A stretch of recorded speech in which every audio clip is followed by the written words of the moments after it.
Hi everyone, welcome back to my channel. I hope everybody is doing well. And this is Folge 5, last part oder letzter Teil.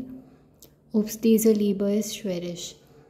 Jung erinnerte Carrie daran, dass es innerhalb von 24 Stunden seien, fertig zu werden. Jung sagte zu Carrie, du hattest... Noch einmal. Jung erinnerte Carrie daran, dass es innerhalb von 24 Stunden noch 30 Minuten seien, fertig zu werden. Jung sagte zu Carrie, du hattest den Zettel vor meinen Augen zerrissen und ich hatte das Haus zerstört. Jung sah Mairys Goldkette Carries Hals. Carrie sagte, sie habe sie mir selbst gegeben und Jung sagte, du verdienst ihre Sache nicht und nahm ihr die Kette wieder ab.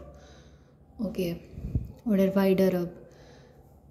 And avoid background voices. तो यही थोड़ा सा part है, last part episode 5 का मैं explain कर देती हूँ. उसके बाद इम्पॉर्टेंट वर्ड्स का वैसे क्या मीनिंग है, उनके सिनोनिम्स क्या है, उनका यहाँ पर इस एपिसोड के कंटेक्स्ट में क्या मीनिंग है, वो आई विल एक्सप्लेन. तो युग याद दिलवाता है कैरी को कि अभी भी 24 घंटे पूरे होने में टाइम है और मतलब 30 मिनट अभी भी बचे हैं 24 घंटे पूरे होने में. और युग कैरी को बोलता है कि तुमने नोटिस जो है कोर्ट का वो मेरे आँखों के सामने फाड़ा था, मतलब टर्न ऑफ किया था, टीयर किया था, कागज़ को फाड़ के टुकड़ों में करना बेसिकली. तो मैंने तुम्हारा घर तोड़ दिया है तुम्हारी आंखों के सामने. यार युग की ना आदत है बदला लेने की हमेशा हर बात पे, क्योंकि गुस्सा बड़ा आता है उसको और आगे भी एपिसोड्स में यही देखने को मिलेगा. और युग देखता है मायरी का गोल्ड चेन जो है नेकलेस कैरी के गले में, तो उससे बोलता है तुम्हारे पास क्या कर रहा है. एंड कैरी जो है वो उसको बोलती है कि मायरी ने मुझे खुद दिया है. तो युग बोलता है कि तुम जो हो ना वो मायरी की चीज़ों की कोई हकदार नहीं हो और तुम्हारे पास कोई राइट नहीं है ऐसे मायरी की चीज़ें उनसे लेने का, अर्न करने का या उनकी चीज़ें लेकर पहनने का. और युग बेसिकली उसके गले से वो चेन निकाल कर वापस अपने साथ ले जाता है. यहाँ पे एपिसोड एंड हो जाता है. अब देख लेते हैं विस्टिगा व्योटर. एरिनियरन का मतलब वैसे टू रिमेंबर होता है, याद करना, बट यहाँ पर इस कंटेक्स्ट में रिमाइंड्स, याद करवाना या किसी को कोई चीज़ याद दिलवाना कि मैंने उसको ये चीज़ रिमाइंड करवा दी, तो एरिनियर्टा. और हम पास्ट में लिख रहे हैं, पुराना एपिसोड समझा रही हूँ मैं, तो पास्ट में एरिनेटा. फैटिश टू कंप्लीट, फिनिश करना, कंप्लीट करना, किसी चीज़ को ख़त्म करना या किसी काम को ख़त्म करना. फैटिश माखन, ठीक है. टर्न ऑफ, टीयर ऑफ, टोर, कागज़ को फाड़ना. जेरिसन, कागज़ को फाड़ के उसके टुकड़े करना बेसिकली. जेटल, नोटिस.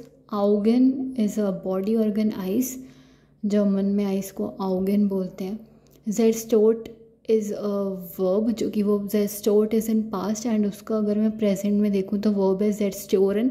सिनोनियम शार्डन, डैमेज, डिस्ट्रॉय, ब्रोक, किसी चीज़ को तोड़ फोड़ के ख़त्म कर देना, तोड़ना फोड़ना और टुकड़े करना बेसिकली. जैसे युग ने कैरी का घर और वो दीवार पूरी तोड़ दी और उसको रहने लायक नहीं छोड़ा घर को. सा इज़ टू सॉ, सी मतलब किसी चीज़ को देखना. सी का सॉ हो गया ना इंग्लिश में, और वही सॉ का सा हो गया जर्मन में. वैसे सी का हमारा सेहन होता है, मैं लिखना भूल गई सामने. गोल्ड कैटा इज़ गोल्ड चेन, गोल्ड की चेन, ठीक है, नेकलेस. नेक इज़ हाल्स, अगेन बॉडी ऑर्गन. गला, हाल्स, जहाँ पे हम नेकलेस या कुछ पहनते हैं. सेल्फ इज सेल्फ, खुद, कि मायरी ने उसको वो नेकलेस खुद दिया था, जो कि मैंने बताया भी था, उन्होंने खुद पहनाया था कैरी को वो नेकलेस, क्योंकि वो अपना वाला बेच के युग का वाटर बिल भरने के लिए पैसे ले गई थी ना. फेडिनन इज़ टू अर्न है, वर्ब है ये, इसका मतलब टू अर्न, कमाना होता है. गेल्ड फेडिनन, पैसे कमाना इन जर्मन. बट यहाँ पर इस कॉन्टेक्स्ट में कैसे यूज़ किया गया, यहाँ पर क्या मतलब है, डू फेडिंस्ट यू डिज़र्व, मतलब तुम इसके लायक हो, हकदार हो या काबिल हो इस चीज़ को पाने के लिए, उस कंटेक्स्ट में यूज़ हुआ है यहाँ पर। ज़ाखिन और डिंगा इज़ अ सिमिलर थिंग, चीज़ें और थिंग्स, उनको ज़ाखिन और डिंगा बोलते हैं। नेमन is to take in present, but past में नाम टुक, ठीक है, कोई चीज़ ले ली उससे वापस, उसने वो नेकलेस उससे वापस ले लिया। ओके तो अभी के लिए इतना ही, आई होप समझ में आ गया होगा। थैंक यू सो मच अपना कीमती टाइम निकाल कर कीमती वीडियो देखने के लिए। एंड नेक्स्ट वीडियो में मिलते हैं फॉल गर्ल्स एक्स के साथ, एपिसोड 6। कीप सपोर्टिंग जिज्ञासा जग्गू फॉर मोर वीडियोज़।